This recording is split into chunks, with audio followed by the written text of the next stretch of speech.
தீபாவளி இதுமாதிரி செம்ம வேலுங்க. ஃப்ரெண்ட்ஸ் கூட சுற்றிட்டு இருக்கும்போது என்ன பண்ணுறேன்னு தெரியல. அதான் ஒரு கமங்கல் கடையை பார்த்தோம்.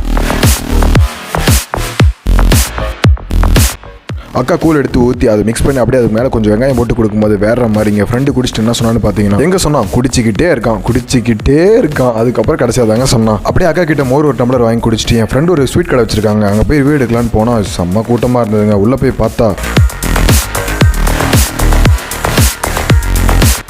என் ஃப்ரெண்டோட ஃபேமிலியில் இருக்கீங்க எல்லாருமே சேர்ந்து இந்த பிஸ்னஸ் பண்ணிட்டு இருக்காங்க. இது ஒரு ஹோம் மேட். உள்ளே போய் பார்த்தீங்கன்னா அவங்க செஞ்சுட்டு இருக்கிறது நீங்கள் லைவாகவே பார்க்கலாம். ஹைஜீனிக்காக ஹை குவாலிட்டியில் சூப்பராக செய்கிறாங்க. இவங்க குக் பண்ணுறது டிஃப்ரெண்டான ஸ்டைலாக இருக்குங்க. மடர்லாம் யூஸ் பண்ணி சூப்பராக குக் பண்ணுறாங்க. அது இல்லாமல் இவங்ககிட்ட ஒரு 4 கிலோ வாங்கினீங்கன்னா 1 kg ஃப்ரீயாக தருவாங்க. வித்தின் 10 கிலோமீட்டரில் யாராவது வாங்கினீங்கன்னா 1 kg ஃப்ரீயாகவும் தராங்க. அப்படியே நம்ம லைவாக குக் பண்ணுறது பார்த்துட்டு அது எப்படி இருக்குன்னு செக் பண்ணிட்டு இருக்கும்போது நம்ம ஃப்ரெண்டு வந்து அதில் ஒரு பீஸ் சாப்பிடணும்னு ஆசைப்பட்டான். ஜிலேபி தாங்க லைவாக குக் ஆகிட்டு இருந்தது. அதை எடுத்து அவன் சாப்பிட்டு சொல்கிற ரியாக்ஷன் நீங்களே பாருங்களேன். ஸ்வீட் சாப்பிட்டு தாகமாக இருந்துச்சுங்க. அப்படியே போகும்போது கரும்பால் குடிச்சிட்டு அப்படியே வீட்டுக்கு கிளம்பிட்டோம்.